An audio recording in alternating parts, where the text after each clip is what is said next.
On peut ici ne pas se donner davantage de peine à prouver que Christ ne peut plus être offert davantage en sacrifice, comme les paroles de Paul, citées maintenant et auparavant, l'énoncent si clairement, alors que les servants de messe, afin de ne pas perdre leurs revenus, font une différence entre sacrifier et mourir, ce qui est cependant une seule chose en Christ. Quand donc il est dit dans l'Écriture « Christ a été pour nous offert en sacrifice », cela signifie la même chose que Christ est mort pour nous ou pour notre péché. Et de rechef, quand il est écrit « Christ est mort pour notre péché », cela signifie la même chose que Christ a été sacrifié pour notre péché.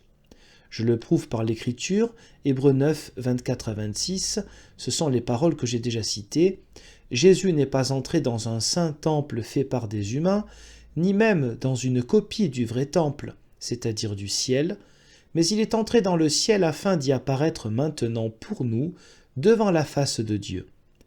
Il n'y est pas non plus entré pour s'y offrir lui-même en sacrifice, comme le grand prêtre, entendez dans l'Ancien Testament, entrer chaque année avec du sang étranger dans le sanctuaire du temple, ou alors lui-même, Christ aurait dû souffrir souvent depuis le commencement du monde. Vois-tu ici que ces deux mots, offrir en sacrifice et souffrir, sont pris l'un pour l'autre dans la même signification. Car d'abord, Paul ne dit pas que Christ s'est offert lui-même en sacrifice, Hébreux 9, 25.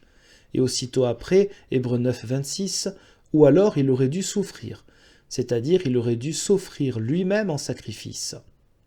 Car Paul a commencé le discours précédent avec le mot « offrir » et l'a terminé dans la même idée avec le mot « souffrir ». Les paroles de Christ en Luc 22, 19 ont le même sens. « Ceci est mon corps qui est donné pour vous ». Donner pour vous a le même sens qu'offert pour vous à Dieu en sacrifice. Mais quand Christ a-t-il été offert en sacrifice, sinon quand il est mort sur la croix? Ce n'est que là que notre salut et son testament ont été d'abord entièrement accomplis, comme il le dit lui-même, avant de remettre son esprit à Dieu. Tout est accompli, ou épuisé, ou terminé, ou consommé, consummatum est. L'œuvre de Christ ne fut complète que lorsqu'il pâtit de la mort. L'expression « offert en sacrifice », telle que nous utilisons ici à propos de Christ, se dit en hébreu « zaba », c'est-à-dire l'équivalent de « tuer », raison pour laquelle les hosties étaient tuées pour le péché. Et le péché n'était pas pardonné sans effusion de sang. Hébreux 9, verset 22. Aussi les Hébreux nomment-ils l'autel « mitzbach », puisque les victimes tuées y étaient déposées et brûlées. Les Grecs nomment thuein, ce que nous appelons sacrifier, ce qui signifie aussi tuer, voire oxyre ou même abattre. Les Latins disent sacrificare, mactare, ce qui signifie la même chose. Mais notre mot offrir ne signifie pas chez nous tuer, mais donner en cadeau, honorer, faire un présent. En revanche, quand nous parlons de Christ, par offrir, nous devons entendre souffrir et mourir. Car c'est de cela qu'il est question dans les langues citées et que nous traduisons en allemand par offrir. Et comme Christ n'a souffert et n'est mort qu'une seule fois, il n'a donc été offert en sacrifice qu'une seule fois, car personne ne peut offrir ce sacrifice sinon Christ lui-même.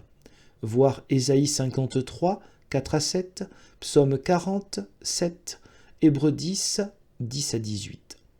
Or Christ ne s'est pas offert en sacrifice davantage qu'une seule fois, aussi est-ce un sacrilège que de dire « Nous offrons en sacrifice celui qui a pourtant seul en main le pouvoir d'abandonner son âme et de la reprendre. » Nous voulons néanmoins alléguer les témoignages de l'Écriture dans lesquels on apprend qu'en Christ, offrir et mourir ou souffrir sont un seul fait. Ainsi, quand on dit « Christ a été offert en sacrifice pour nous », nous comprenons « il nous a rachetés ». Et quand on dit « Christ est mort pour nous », nous comprenons de rechef « il nous a rachetés ». Puisque le fait de la souffrance librement voulue a réalisé cela, et que lui n'a souffert qu'une seule fois, de même il ne peut être offert en sacrifice qu'une seule fois, car son sacrifice, offert une seule fois, a payé pour tous les chancres. Romains 6, 9 à 10. Voici maintenant les références. Christ, ressuscité des morts, désormais ne meurt plus. La mort n'aura plus de pouvoir sur lui, car c'est à cause du péché qu'il est mort, et cela une seule fois. Romains 6, 9 à 10. Ici tu entends qu'il a subi la mort à cause du péché. Si maintenant je te demande quelle était l'intention de Christ pour qu'il se soit offert lui-même en sacrifice pour nous, tu vas sans doute répondre qu'il s'est offert pour notre péché. Alors je continue.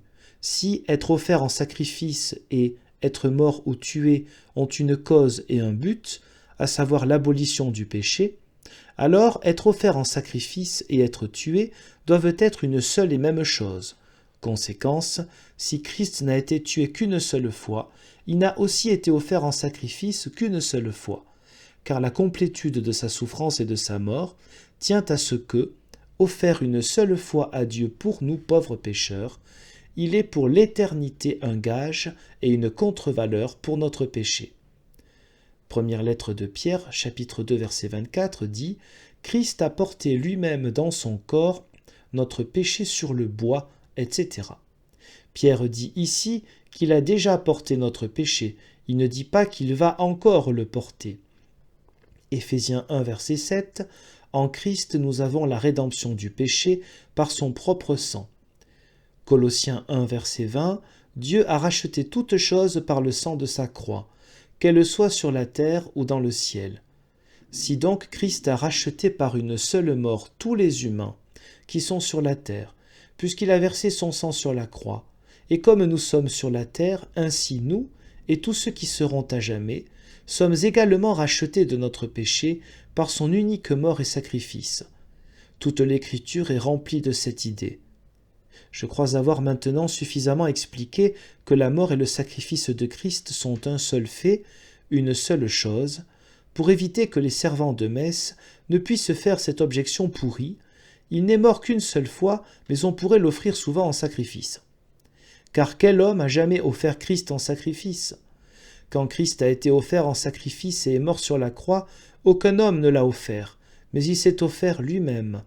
Si donc tu veux offrir en sacrifice quelque chose à Dieu, offre-toi toi-même à lui, tout comme il l'a fait pour toi. Comment peux-tu dire que l'homme offrirait un sacrifice à Dieu si cela n'a jamais eu lieu quand Christ encourut la mort ?